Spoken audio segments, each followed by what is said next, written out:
Okay po mga master, wala nang leak. Ibaba lang po ng konti ito.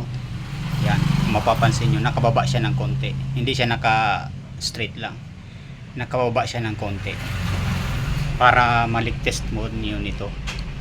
Sigurado yan master, kahit micro leak, kuwang-kuwa yan. Yan.